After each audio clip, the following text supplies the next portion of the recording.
Hello, overcomers. Today we are going to talk about pensions. Pensions are somewhat going out of style in the economy. It used to be that big companies would, like car manufacturers, would have pensions for all their employees, and now that's sort of dying off because pensions are really expensive for the employer to sustain for a number of reasons. So there aren't as many pensions as there used to be, but they are still around. So for example, in the state where I'm at, South Dakota, like government workers have pensions, and a couple of the manufacturing facilities have pensions still. So I'm sure they're still around where you're at, and if your spouse or you have a pension, it gets a little bit tricky when you're going into divorce and you're trying to figure out who should get what and what the value is of your pension. Because if you look at the statement that you get in the mail, or perhaps it's an email that you get annually, maybe from the company, it's not going to say like a total dollar amount that's in his account or your account, because that's not how pensions work. It will just say the age that they're eligible to retire and receive their pension at. So let's say at age 65, blank employee shall receive blank number of dollars per month.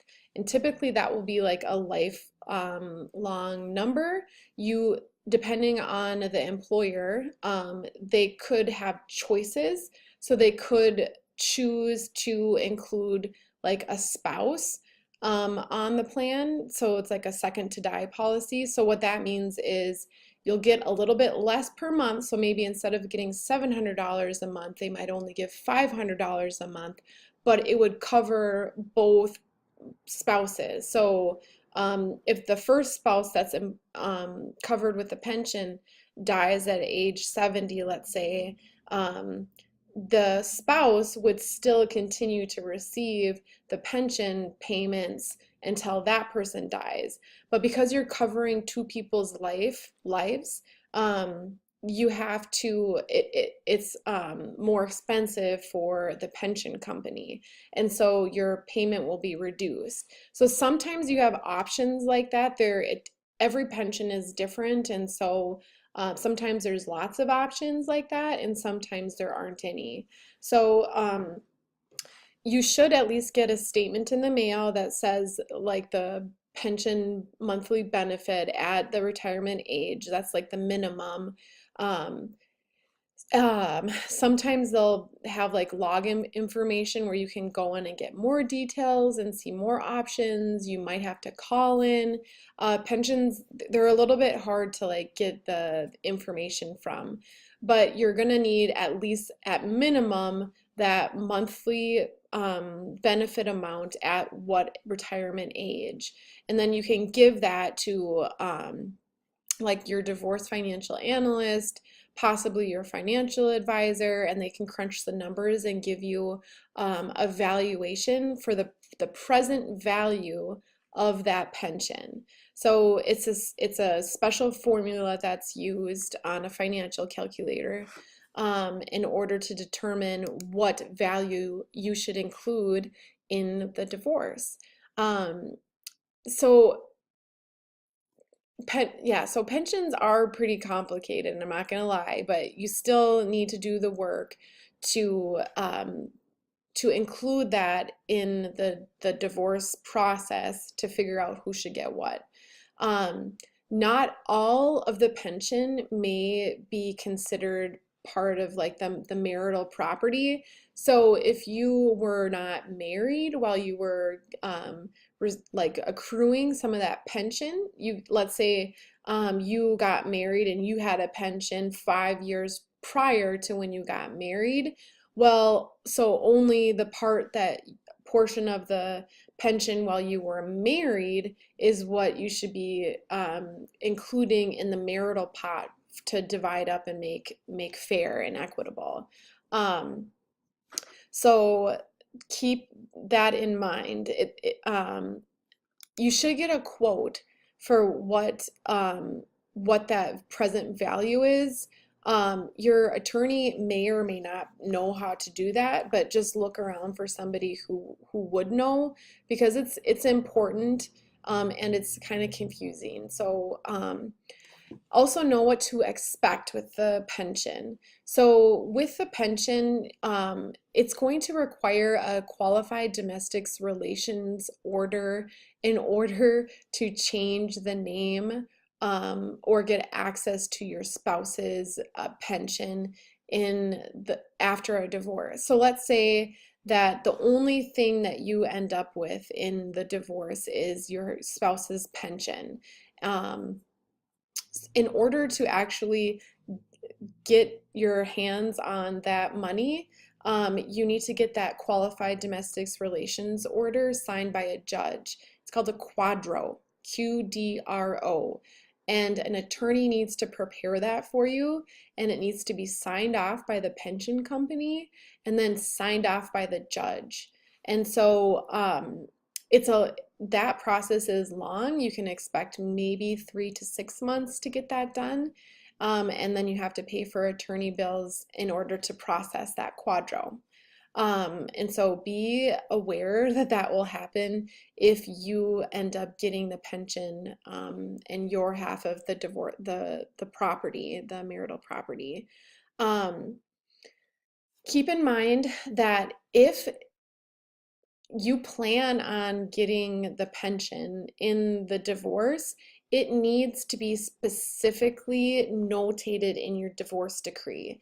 Because if you just put in your divorce decree, oh, I'm going to take half the assets, or we're going to divide things evenly, or this spouse will get $100,000 of any investment accounts, things like that. If it's kind of general wording, then it's not going to count. A judge won't sign off on the quadro. It needs to be very specific in your divorce decree, that with as specific as you can, like the name of the plan, the dates, at what time you're going to uh, process the quadro, if you're gonna like wait until retirement, or if you want it done right away, at what date it should be valued, because the more gray area that you leave in the wording of the divorce decree, the more you're exposing yourself to potential problems. So like let's say after the divorce is finalized, the pension like goes belly up, um, that could mean that if you were the one to get the pension out of it, that could mean that you get nothing out of it because you waited too long, or the pension company went out of business and it was dissolved. Um, but according to the wording, have that pension is yours, and so you're kind of out of luck there. So be as specific as you can in the wording of the divorce decree for how it should be handled. So it just lays it out super specific for a judge to follow. Um, what to avoid. Um, if you can avoid getting your spouse's pension. It's expensive because you have to pay for attorney fees to process the quadro. It takes longer, it drags things on. You kind of open yourself to potential problems with that. And so, if possible, just take out other assets and leave the pension alone. I know that's not always possible, so that's why I say when it is possible, do it. But if not, just be as specific as possible in the wording of the divorce decree. Um, be aware that your spouse may be saying, well, I don't know how much my pension is worth. And it probably sounds like a cop out to you, like, oh, my spouse is just dragging his feet, or she won't give me any details on her pension. The truth is that might be like the actual case. They might not know, because pensions are a little bit difficult to like interpret or really know what the value is of it. So the minimum that you need is the monthly benefit at the retirement age. So if you can get any sort of statement from the pension company or from the employer, if there's any old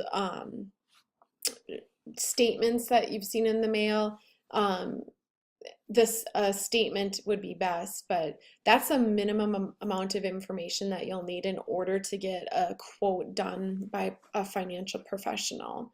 Um, Another question is, can I get the entire pension or can I only have half of the pension? And the answer is yes, you can get the whole pension into your name. It just requires the quadro, the Qualified Domestic Relations Order. Um, or if your case goes to court, the judge could actually order that you get the whole pension. Um, Also keep in mind to not forget any old pensions. So because they're a little bit more like you don't get like you probably don't have like a folder that you keep with documents because you don't get too many documents on your pension. So it's kind of easy to forget that you have them, or that your spouse has them. So remember, kind of go back in your mind, were you or your spouse working at any company or agency that had a pension in the past that maybe you need to look up and get numbers on. Another question, where do the funds go? Where does the pension money go after it comes in your name?